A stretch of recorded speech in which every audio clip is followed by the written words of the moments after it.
네, 예레미야 20장 7절로 12절까지의 말씀을 함께 읽도록 하겠습니다. 야훼여, 주께서 나를 권유하심으로 내가 그 권유를 받아 싸우며 주께서 나보다 강하사 이기셨으므로 내가 조롱거리가 되니 사람마다 종일토록 나를 조롱하나이다. 내가 말할 때마다 외치며 파멸과 멸망을 선포함으로 야훼의 말씀으로 말미암아 내가 종일토록 치욕과 모욕거리가 됨이니이다.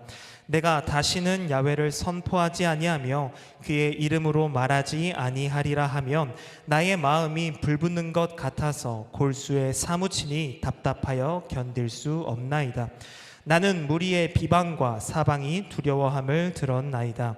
그들이 이르기를 고소하라, 우리도 고소하리라 하오며 내 친한 벗도 다 내가 실족하기를 기다리며 그가 혹시 유혹을 받게 되면 우리가 그를 이기어 우리 원수를 갚자 하나이다. 그러하오나 야훼는 두려운 용사 같으시며 나와 함께 하심으로 나를 박해하는 자들이 넘어지고 이기지 못할 것이오며 그들은 지혜롭게 행하지 못함으로 큰 치욕을 당하오리니 그 치욕은 그일이 잊지 못할 것이니이다. 의인을 시험하사 그 패부와 심장을 보시는 만군의 야훼여, 나의 사정을 주께 아뢰어 싸운즉 주께서 그들에게 보복하심을 나에게 보게 하옵소서. 아멘. 할렐루야. 할렐루야. 아멘. 우리 산수목 영산교회 주일 4부 예배 가운데 나오신 우리 모든 성도님들, 또 우리 모든 청년들 주님의 이름으로 사랑하고 환영합니다. 네, 이번 주부터 이제 매달 마지막 주는 이제 제가 이렇게 설교를 하기로 했는데 담임 목사님께서 또 감사히 허락을 해주셔서 제가 조금 여러분들과 가까이 그리고 조금 편한 복장으로 여러분들과 함께 조금 은혜를 나누고자 합니다. 여러분들 앞으로 제가 또 부족하지만 말씀을 나눌 때에 또 하나님께서 큰 은혜 부어주실 줄로 믿습니다. 네, 오늘 함께 말씀 보도록 하겠습니다. 오늘 우리가 함께 읽은 본문은 예레미야라고 하는 선지자의 이야기를 나타내고 있습니다. 여러분, 예레미야라는 사람에 대해서 들어보신 적이 있으신가요? 예레미야라는 선지자에 대해서 들어보신 적이 있으신가요? 들어보신 분들도 있고 조금 생소한 분들도 있을 것 같습니다. 예레미야는 북이스라엘과 남유다 이 두 나라 중에 남유다라는 나라에서 활동을 한 선지자입니다. 북이스라엘은 그러니까 예레미야가 활동할 당시는 이미 북이스라엘은 아수르라는 나라에 의해서 이미 멸망을 당한 이후고, 이제 남유다가 바벨론이라는 나라에게 멸망당하기 직전부터 멸망당한 후까지 그렇게 그 시기 동안 활동했던 선지자가 바로 오늘 우리가 함께 본문에서 읽었던 예레미야라는 사람입니다. 오늘 저는 여러분들과 함께 예레미야에서 나타나는 세 가지 갈등을 우리가 함께 살펴보면서 우리는 하나님 앞에 어떻게 나아가야 하는가, 우리는 우리의 신앙을 어떻게 지켜나가야 하는가에 대해서 함께 나누고 또 함께 고민해보는 그런 시간을 갖기를 소망합니다. 먼저 예레미야에 나타난 첫 번째 갈등은 바로 남유다와 하나님 사이의 갈등이었습니다. 앞에서 잠깐 이야기했던 것처럼 남유다는 바벨론이라는 나라에 의해서 멸망을 당하게 되는데 오늘 보면 조금 나중에 이야기입니다. 근데 그들은 왜 멸망을 당했을까요? 남유다라는 나라는 왜 바벨론이라는 나라에게 멸망을 당하게 되었을까요? 당시의 유다의 상황을 좀 그 사회적인 상황을 좀 살펴보면 우리가 그것을 조금 알 수 있습니다. 멸망 직전에 남유다는 사실 아주 평화로웠습니다. 우리가 멸망 직전이라고 생각을 하면은 약간 좀 황폐하고 약간 뭔가 이렇게 금방이라도 좀 쓰러질 것 같은 그런 분위기를 조금 상상하셨을 수도 있지만 사실 멸망당하기 직전에 남유다는 아주 평화로운 상태였습니다. 아무도 그들은 자신들이 멸망한 것이라고 전혀 생각하지 못했을 만큼 아주 평화로운 상태가 바로 그 남유다 당시의 상황이었습니다. 그러나 그것은 그들 눈에 보기에만 그랬다는 것을 우리가 기억해야 합니다. 당시 남유다는 하나님으로부터 완전히 떠나서 우상을 섬기고 자신들의 뜻대로 살아갔습니다. 예레미야 7장 8절에서 11절 말씀 함께 보도록 하겠습니다. 보라, 너희가 무익한 거짓말을 의존하는도다. 너희가 도둑질하며 살인하며 간음하며 거짓 맹세하며 바알에게 분향하며 너희가 알지 못하는 다른 신들을 따르면서 내 이름으로 일컬음 받는 이 집에 들어와서 내 앞에 서서 말하기를 우리가 구원을 얻었나이다 하느냐. 이는 이 모든 가증한 일을 행하려 함이로다. 내 이름으로 일컬음 받는 이 집이 너희 눈에는 도둑의 소굴로 보이느냐. 보라, 나 곧 내가 그것을 보았노라. 야훼의 말씀이니라. 남유다 백성들은 하나님의 성전에서 이방의 신들을 섬겼습니다. 혹은 하나님의 성전에서 예배와 제사를 드리긴 했지만 그 성전 밖에 나가서는 다른 우상을 섬기고 하나님의 말씀대로 살아가지 않는 그런 모습대로 살아갔습니다. 또한 거짓 선지자들이 이 당시에 활동하던 다른 하나님께서 보내신 선지자가 아닌 내가 선지자요, 내가 제사장이요 라고 말하는 이 거짓 선지자들은 하나님의 말씀이라고 이야기하면서 거짓된 예언과 선포를 일삼았습니다. 예레미야 14장 14절 말씀입니다. 야훼께서 내게 이르시되 선지자들이 내 이름으로 거짓 예언을 하도다. 나는 그들을 보내지 아니하였고 그들에게 명령하거나 이르지 아니하였거늘 그들이 거짓 계시와 점술과 헛된 것과 자기 마음의 거짓으로 너희에게 예언하는도다. 그들은 자신들의 어떤 생각과 자신들의 마음을 하나님의 명령, 하나님의 선포, 하나님의 예언이라는 어떤 그런 것으로 포장해서 내가 내 마음 가운데 있는 것을 이야기하는 것을 하나님의 뜻이다라고 포장함으로 거짓으로 예언했던 것입니다. 그렇다면 그들은 어떤 거짓 예언을 했을까요? 예레미야 6장 13절로 15절 말씀입니다. 이는 그들이 가장 작은 자로부터 큰 자까지 다 탐욕을 부리며 선지자로부터 제사장까지 다 거짓을 행함이라. 그들이 내 백성의 상처를 가볍게 여기면서 말하기를 평강하다 평강하다 하나 평강이 없도다. 그들이 가증한 일을 행할 때에 부끄러워하였느냐? 아니라 조금도 부끄러워하지 않을 뿐 아니라 얼굴도 붉어지지 않았느니라. 그러므로 그들이 엎드러지는 자와 함께 엎드러질 것이라. 내가 그들을 벌하리니 그때에 그들이 거꾸러지리라. 야훼의 말씀이니라. 아멘. 우리가 방금까지 계속 이야기했던 것처럼 당시 남유다라는 나라는 겉으로 보기에는 매우 평화롭고 평강한 것처럼 보였지만 사실 그 나라는 도저히 하나님의 나라, 하나님의 백성이라고 볼 수 없는 곳이었다는 것입니다. 신앙 지도자들의 타락, 방금 본문에서 읽었던 것처럼 제사장부터 선지자들까지 신앙 지도자들의 타락과 또 다른 백성들마저도 전혀 하나님의 말씀과 하나님의 뜻대로 살지 않는 그런 상황인 것입니다. 그들의 악함에 대해서, 이 남유다 백성들의 악함에 대해서 하나님께서는 이렇게 말씀하십니다. 예레미야 2장 13절입니다. 내 백성이 두 가지 악을 행하였나니 곧 그들이 생수의 근원되는 나를 버린 것과 스스로 웅덩이를 판 것인데 그것은 그 물을 가두지 못할 터진 웅덩이들이니라. 그들은 오직 생수의 근원 되시는 우리의 마음과 영적인 목마름을 채워주실 유일한 소망 되시며 새 생명을 허락하시는 하나님을 저버린 것입니다. 그리고 그들은 스스로 웅덩이를 팠습니다. 이게 무슨 말이냐면 내가 원하는 것을 내 뜻대로 결정한다라는 의미를 가지고 있는데 그들은 하나님이 아닌 다른 것들을 쫓으며 살아갔습니다. 하나님의 뜻이 아닌 나의 뜻을 구하면서 살아갔다는 것입니다. 그러나 그것들은 결코 그들이 원해서 그들이 선택했지만 그것들은 결코 그들의 목마름과 그들의 어떤 영을 절대 채울 수 없는 것들이었습니다. 그것들은 헛된 소망이요 헛된 우상일 뿐이었던 것입니다. 이런 이스라엘의 악함을 보시고 하나님께서는 그들을 심판하시기로 결정하십니다. 예레미야 1장 15절로 16절 말씀 보겠습니다.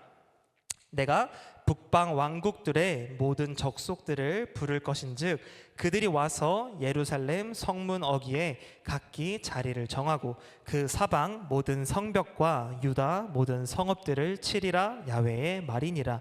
무리가 나를 버리고 다른 신들에게 분향하며 자기 손으로 만든 것들에 절하였은즉 내가 나의 심판을 그들에게 선고하여 그들의 모든 죄악을 징계하리라. 이처럼 하나님과 남유다와의 갈등은 사실 갈등이라고 하기에도 정말 어려울 정도로 남유다의 어떤 일방적인 불순종으로부터 시작되었습니다. 그들은 하나님 앞에 회개할 생각도, 그들이 섬기고 있는 우상을 떠날 생각도 전혀 없는 것처럼 보여집니다. 그들은 불순종한 백성들의 결과로 하나님의 어떤 심판이 임할 것이다 라는 예언은, 이 예레미야의 선포는 어쩌면 너무나 당연한 것이지 않을까 생각이 됩니다. 그러한 하나님의 심판을 선포한 그 남유다 백성들에게 이제 너희는 심판받을 것이다, 하나님의 심판이 너희에게 임할 것이다 라고 이렇게 선포했던 예언자가, 선지자가 바로 오늘 우리가 함께 지금 계속 보고 있는 예레미야라는 사람입니다. 예레미야 1장 10절 말씀 함께 보도록 하겠습니다. 보라, 내가 오늘 너를 여러 나라와 여러 왕국 위에 세워 내가 그것들을 뽑고 파괴하며 파멸하고 넘어뜨리며 건설하고 심게 하였느니라 하시니라. 하나님께서는 예레미야를 통해서 남유다가 뽑히고 파괴되며 파멸하고 넘어질 것을 이야기하고 계십니다. 예레미야는 자신의 고향이, 자신이 살고 있는 이 마을이, 자신의 나라가 멸망한다는 것을 자신과 같은 나라 동포들에게, 나의 이웃들에게, 나의 가족들에게 선포해야 되는 그런 상황에 놓이게 된 것입니다.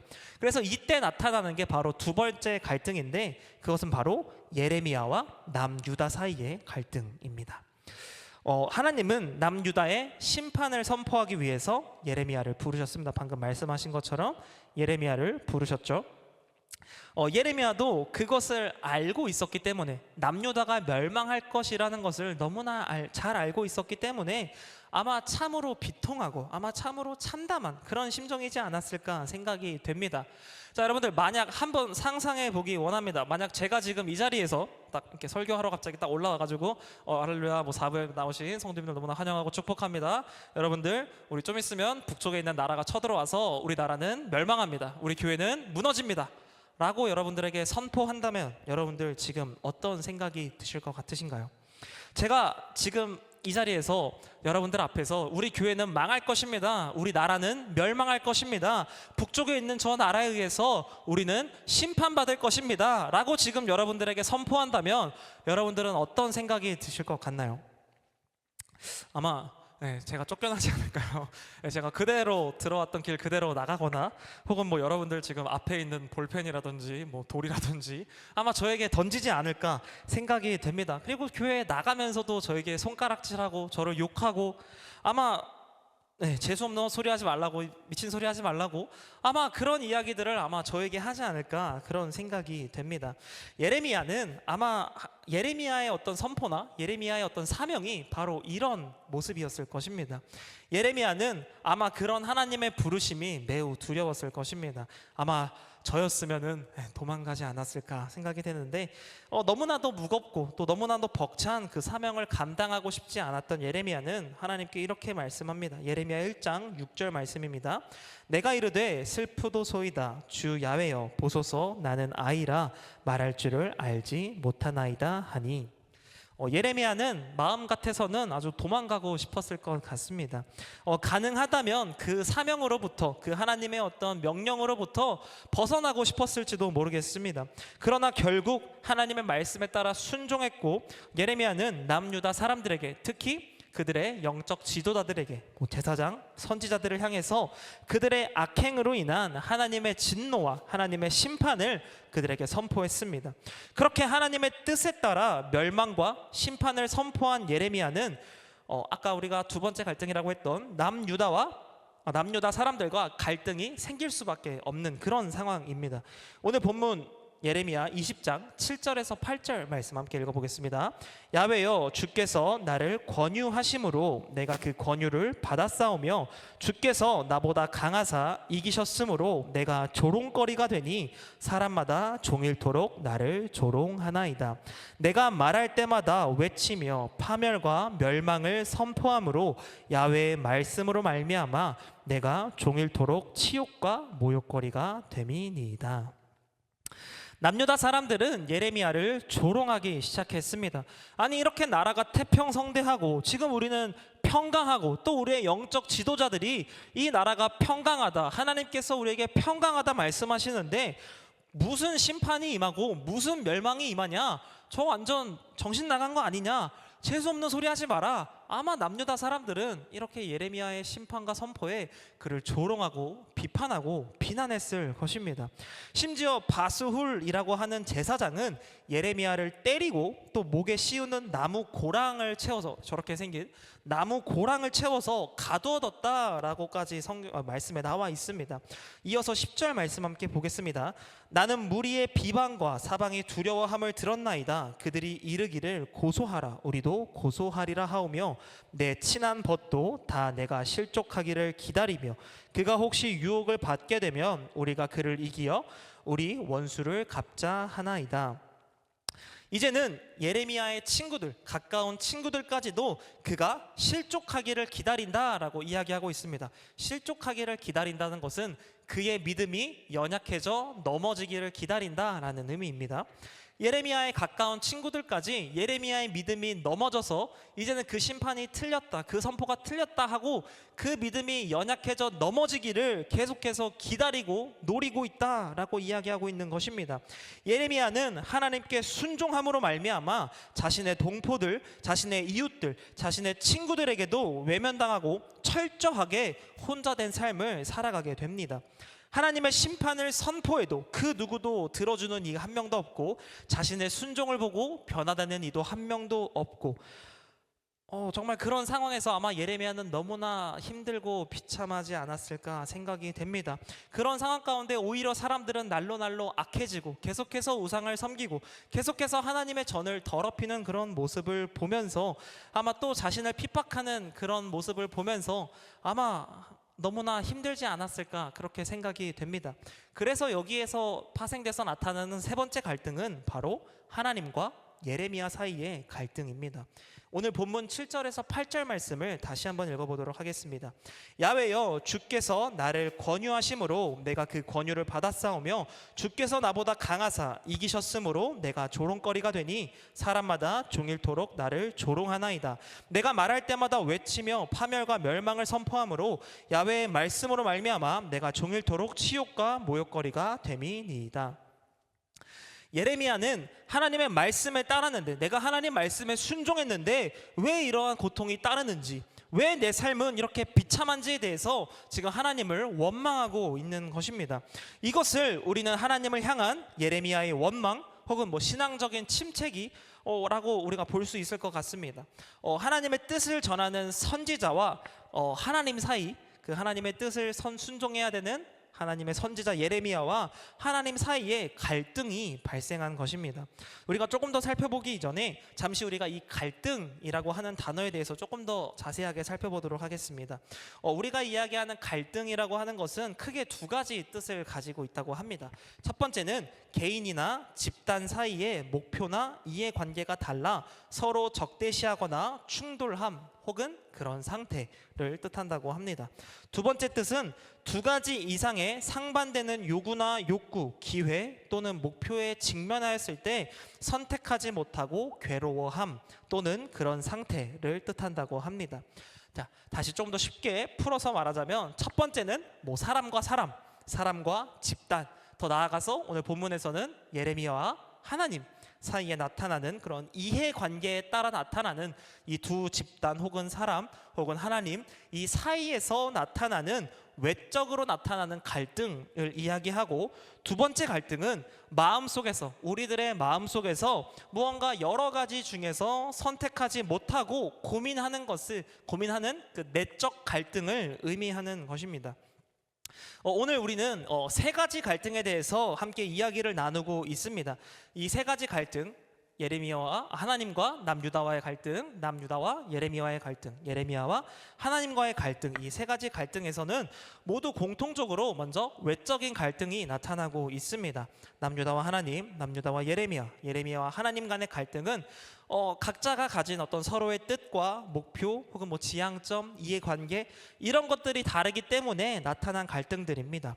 그런데 이 중 한 가지 다른 점을 가지고 있는 갈등이 있습니다. 그것은 바로 예레미야와 하나님과의 갈등입니다. 이 갈등에서 다른 갈등들과 다른 한 가지가 무엇이냐면, 예레미야는 하나님을 원망하는 와중에도, 하나님을 원망하고 하나님께 탄식하는 그 와중에도 자신의 마음 가운데 하나님을 따르고 하나님을 순종하는 것에 대한 내적 갈등이 전혀 없었다라는 것입니다. 오늘 본문 9절 말씀을 함께 보겠습니다. 내가 다시는 야훼를 선포하지 아니하며 그의 이름으로 말하지 아니하리라 하면 나의 마음이 불붙는 것 같아서 골수에 사무치니 답답하여 견딜 수 없나이다.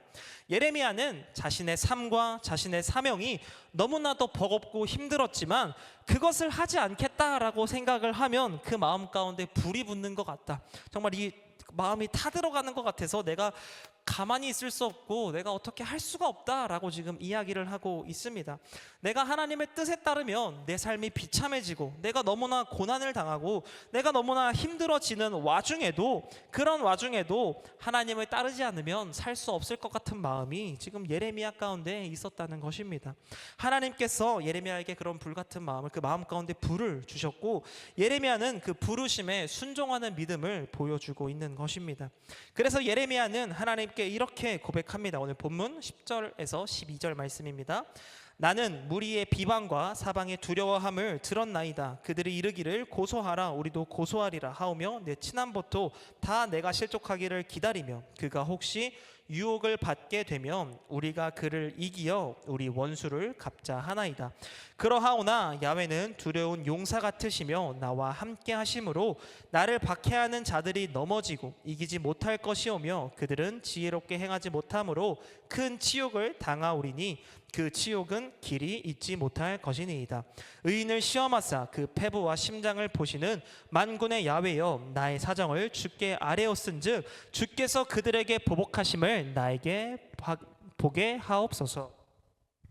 예레미야는 지금 이렇게 고백하고 있는 것입니다. 만군의 하나님이시여, 내가 하나님께 아뢰오니 나의 기도를 들어주시옵소서. 나의 친한 벗들도, 나의 이웃들도 나의 믿음이 연약해져서 넘어지기를 노리고 있으나 내가 하나님을 의지하오니 주님께서 일하여 주시옵소서라고 지금 예레미야는 이렇게 기도하고 있는 것입니다. 예레미야의 기도는 어쩌면 자신을 대적들 사이에 어쩌고 보면 내다버린, 이렇게 던져버린 그런 것 같은 하나님의 어떤 그런 명령에 대한 원망 혹은 그런 원망 섞인 한탄이었을지도 모르겠습니다. 그리고 또 예레미야의 기도는 또 약간은 폭력적으로 보여지기도 합니다. 그들에게 복수해 주세요, 그들에게 보복하여 주세요 라고 하면서 약간은 폭력적인 그런 모습을 띠기도 합니다. 그러나 도망가고 싶을 만큼 힘들지만 그런 와중에도 예레미야는 다른 것들에 눈을 돌리는 것이 아니라 오직 하나님께 소망을 구하고 하나님께 그 회복을 구하고 있다는 것을 우리가 함께 더욱더 집중해서 살펴보기 원합니다. 예레미야는 끝까지 그런 와중에도 하나님께 매달리고 있다는 것을 우리가 함께 보기를 원합니다. 예레미야는 그런 와중에도 끝까지 하나님의 그 선하신 계획을 신뢰하는 믿음을 보여주고 있는 것입니다. 이에 반해서 이스라엘 백성들은 어떻습니까? 과거에도 그들은 광야를 지날 때에도 가나안에 정착한 후에도 늘 하나님을 원망하고 하나님을 떠나는 그런 모습을 보여주었습니다. 여기까지는 예레미야랑 어느 정도는 비슷해 보일 수도 있지만, 그러나 그들은 하나님께 소망을 두고 하나님께 회복을 구하는 것이 아니라 그 안에 어떤 처음에는 내적 갈등이 있었겠죠. 하나님을 선택해야 할지, 이 가나안의 이방의 우상들을 선택해야 할지, 내 뜻을 선택해야 할지, 아마 처음엔 이런 갈등이 있었을지도 모르겠습니다. 근데 아까 우리가 앞에서 읽었던 말씀을 기억해 보시면 이들이 이제는 악을 행하는데 얼굴도 붉히지 않았다라고 이야기를 하고 있습니다. 이제 그들은 더 이상 하나님께 소망을 구하고 있지 않습니다. 더 이상 그들은 하나님께 회복을 구하고 있지 않습니다. 더 이상 그들은 하나님의 뜻을 구하고 있지 않다는 것입니다. 그들은 이제 그 눈과 그 마음과 그 시선을 다른 우상들을 바라보도록 향하고 있다는 것입니다. 하나님께로부터 그 마음을 돌려서 이제 그들은 그 마음 가운데 헛된 소망을 품고 있습니다. 그들은 다시 회복시키시며 새 언약과 새 날을 주실 하나님을 소망하지 않고 있다는 것입니다. 눈앞에 놓여있는 현실에 굴복하고 또 우상을 섬기며 하나님의 그 뜻을 저버렸다는 것입니다. 그들은 하나님과의 외적 갈등을 했을 뿐만 아니라 그 마음 가운데 내적 갈등을 또 했고, 또 그 외적 갈등의 순간에 하나님이 아닌 이방의 우상들을 선택했다는 것입니다. 이제는 그들의 삶 가운데에 하나님의 뜻대로 살아가는 그런 마음을 품고 사는 것이 아니라, 이제는 하나님의 뜻과 거리가 먼 이방의 우상들을 섬기며 이방의 문화를 따라 살아가는 그런 삶을 살아가게 됐다는 것입니다. 그들 마음 가운데 일어났던 내적인 갈등은 결국 하나님을 떠나는 선택으로 결론이 맺어지게 됐다는 겁니다. 사랑하는 성도 여러분, 또 우리 청년 여러분, 우리는 연약하기 때문에 하나님의 뜻대로 살아가는 것이 너무나 어려울 때가 많습니다. 성경에도 보면은 우리가 알고 있는 훌륭한 많은 위인들도 하나님 앞에 원망하기도 하고, 또 하나님 앞에 자신의 연약함을, 자신의 고통을, 자신의 고난을 하나님께 기도하는 모습을 우리는 너무나 많이 볼 수 있습니다. 우리는 죄인이기 때문에 하나님과 다른 것을 사이에 두고 갈등할 때도 너무나 많습니다. 그러나 이제는 우리 안에 내적인 갈등이 사라지게 되기를 간절히 소망합니다. 이제는 우리 안에 이 나와 하나님 사이에, 또 하나님과 다른 것들 사이에 내적인 갈등이 모두 사라지게 되기를 간절히 소망합니다. 하나님과 헛된 소망들, 헛된 우상들을 두고 갈등하지 않고 우리의 시선과 우리의 마음과 우리의 삶을 오직 주님께만 향하게 되기를 간절히 소망합니다. 하나님과 갈등하는 것이, 하나님께 원망하고 하나님께 우리의 고난을 다 기도하는 것이 무조건적으로 긍정적이다, 좋다라고 이야기 하는 것도 아니지만, 또 그렇게 해서 안 된다라고 이야기하는 것도 아니지만, 여러분, 근데 제가 이야기하고 싶은 것은, 여러분, 차라리 예레미야가 그랬던 것처럼 다른 남유다 백성들처럼 차라리 다른 우상의 눈을 돌릴 바에야, 지금 눈앞의 고통을 이기지 못해서 다른 곳에 시선을 뺏기고 다른 곳에 마음을 뺏길 바에야 차라리 하나님께 원망하십시오. 차라리 하나님께 매달려서, 하나님, 나 하나님의 그 새로운 소망이 필요합니다. 하나님의 회복이 필요합니다. 하나님의 은혜가 필요합니다. 이렇게 매달리는 그러한 믿음을 가지고 나아가게 되기를 간절히 소망합니다. 여러분, 그렇게 하나님께 매달리며 나아갈 때에, 그렇게 우리가 하나님 안에 붙들린 바 되어 나아갈 때에 하나님께서 우리에게 소망을 허락해 주실 것입니다. 하나님께서 우리에게 회복을 허락해 주실 것입니다. 하나님께서 우리에게 새 날과 새 언약을 허락해 주실 것입니다. 여러분, 지금 여러분들 마음 가운데에 외적 갈등이 아니라 내적인 갈등이 일어나고 있지는 않으신가요? 하나님과 나 사이에 어떤 다른 것들이 지금 파고들고 있습니까? 우리가 하나님 앞에 우리의 연약함과 우리의 고난을 다 내려놓고 하나님 앞에 탄식하며 하나님을 원망할지언정 하나님 사랑하기를 포기하지 않은, 하나님께 순종하기를 포기하지 않은 예레미야와 같이 그 내적 갈등 가운데에서 믿음을 지키며 살아가는 저와 여러분들의 삶이 되기를 간절히 소망합니다. 우리 삶 가운데 힘들고 지치는 순간들 분명히 있을 것입니다. 우리의 믿음이 흔들리는 순간들 분명히 있을 것입니다. 그러나 그럴 때일수록 우리가 더욱더 하나님께 매달리게 되기를 간절히 소망합니다. 그럴 때일수록 더욱더 하나님께 소망을 두기를 간절히 소망합니다. 우리 마음 가운데 세상과 헛된 우상을 두고 하나님과 갈등하지 않는, 늘 우리가 하나님께 조금은 가끔은 힘들다고 이렇게 기도하지만, 우리가 하나님이 원망스러울 때도 있겠지만, 하지만 그 가운데에서도 늘 우리의 시선과 우리의 마음과 우리의 소망은 늘 주님만을 바라보며 주님만 향하며 하나님께 소망을 두고 살아가는 저와 우리 모든 성도님들, 그리고 우리 모든 청년들 되기를 간절히 소망합니다. 아멘. 우리 이 시간 함께 찬양하고 기도하는 시간 갖도록 하겠습니다.